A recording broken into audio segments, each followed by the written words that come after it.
Good day po sa ating lahat. Sa video na ito, kasama ng aking mga tropa na medyo kalog, ay pumunta kami sa isang client na gustong ipakastrate yung kanyang mga alagang biik. So yun guys, welcome to the paradise. At iyon ang aking mga kasama na kapag sila ang aking mga kasama ay masaya kami dahil puro lang tawanan, puro lang kwentuhan, walang matinong usapan. So ayun, napakasaya ng araw kapag kasama ko ang aking mga tropa. Tag isa-isa bakbang mo tapos nag-slide isa mong kahit Ang duwa nga dyan nung kinakalbaan kami, Tim.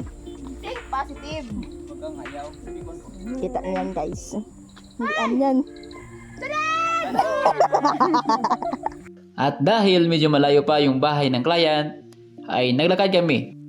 Ang maganda dito ay mayroong footwalk na iyong lalakaran kaya walang putik na makasagabal o di kaya ay makapagpabagal ng inyong paglalakad. So ayun, napakasaya ng araw na ito dahil isa na namang client ang ating matulungan sa kanyang mga alagang baboy. Sa bato na is L, medyo na L. Kamay na yan. Away kayo matapad na magandang. Bahar. Kita niyo bago namon guys.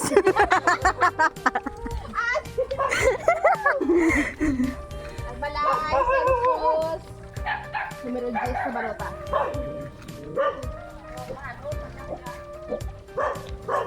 Ay, good morning.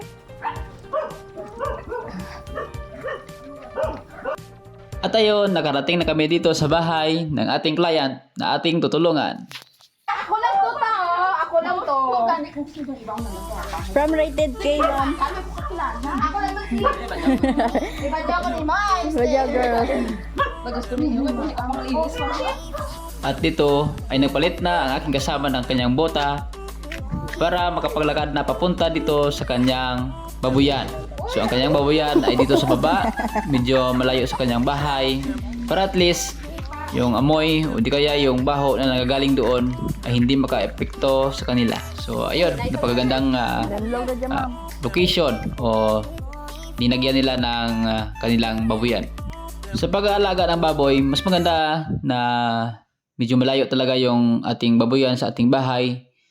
Dahil nga kung minsan ay may mga bisita tayong pumupunta sa ating mga bahay, paano kung mayroong mga amoy na kanilang malalanghap. So mas maganda na medyo malayo sa ating tahanan para at least ay safe tayo. At the same time, safe din ang ating mga alagang baboy kasi nga ngayong panahon na ito ay may kumakalat na sakit na yung ASF, yung tinatawag na African Swine Fever. So mas mabuti na medium hindi dinadaanan yung ating babuyan para at least makaiwas tayo at the same time ay mapalayo tayo sa sakit na ito. Dahil ang sakit na ASF ay hindi basta-basta. Ito po ay lethal na sakit. So kapag natamaan ito ang ating mga alagang baboy ay posibleng uubusin ito. So ayun, napakalaki ng ating malulugi kung tayo po ay natamaan ng African Swine Fever. So dapat talaga na mag-ingat tayo. Kaya kami kapag pumupunta kami sa babuyan ng ating mga client ay isang babuyan lang kada araw yung aming pinupuntahan at sinusuguro namin na bago kami umalis sa aming mga tahanan ay nakapag-ayos tayo, nakapagligo tayo at the same time yung ating dadalhin na gamit ay hindi natin dadalhin doon sa kabilang babuyan na ating pupuntahan dahil hindi natin gusto na tayo pa yung magdadala ng virus doon sa ating mga client na tinutulungan.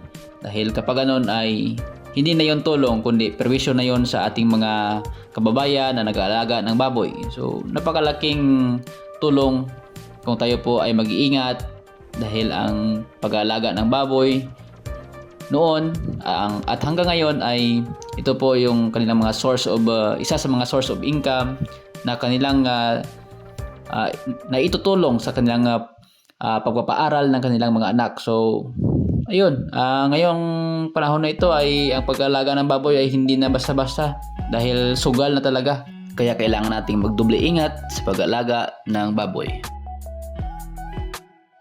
At dito na nga ay nagsimula na kaming magka-straight ng mga lalaking biik. So halos 5 yung ating naka-straight. At the same time ay nagbigay tayo ng vitamins at saka ng iron. Ginagawa ko po ito dahil para isa na lang sakitan sa mga biik, kasi alam natin na kapag tayo ay nagka-castrate ay masakit ito sa ating mga alagang biik. At dahil dyan ay nasa-stress sila po, kaya mas maganda na magbigay kayo ng vitamins. At the same time, dahil nga naka-straight tayo ay mayroong dugo, so ayun, nagbigay tayo ulit ng iron para the same time ay may laban din sa kanilang katawan. So pangalawang bigay na to ng iron, kasi yung sa unang nating video ay nabigay tayo ng iron doon sa kanila 3 days, no? 3 days pagkatapos ng mga anak. At the same time ay sa kanyang inahin ay nabigay rin tayo ng antibiotics. So ngayon, pati yung kanilang mga babaeng mga biik ay atin ang binigyan ng iron at saka ng vitamins. At ito nga, yung aking kasama ay namamawis na sa kakahawak nitong mga biik na ating kinaka-straight at binibigyan ng vitamins at saka ng iron.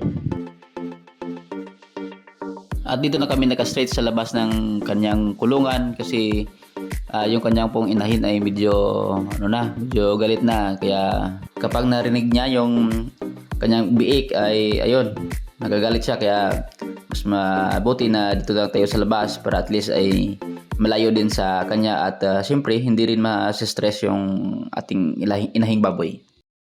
At dito pala, after ko na nagka-straight ay nag-spray ako ng wound spray para at least ay iwas po sa mga langaw na dumadapo, kasi kapag wala pong wound spray ay may mga langaw po na dumadapo doon sa sugat, kaya posibleng ma-infect po. Kaya mas mabuti na maglagay tayo ng wound spray para at least may antibiotic na at saka prevention na lang doon sa mga peste na pwedeng makadapo doon sa kanyang sugat.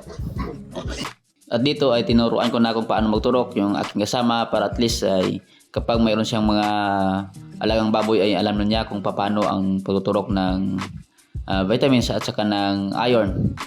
So dito tuturuan ko sana siya kung paano mag-castrate, kaso lang delikado kasi nga client natin, kaya baka hindi maayos at saka tayo ang mabalikan. So ayun, lang muna, pag-i-inject lang muna ng vitamins at saka ng iron para at least ay masanay po siya. So ayun, okay naman, maganda naman yung kanyang pag-i-inject at madali naman siyang turuan.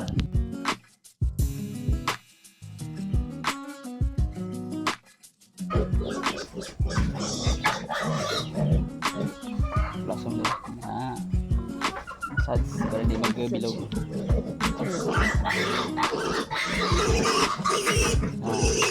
Dito sa kapurok na kailangan.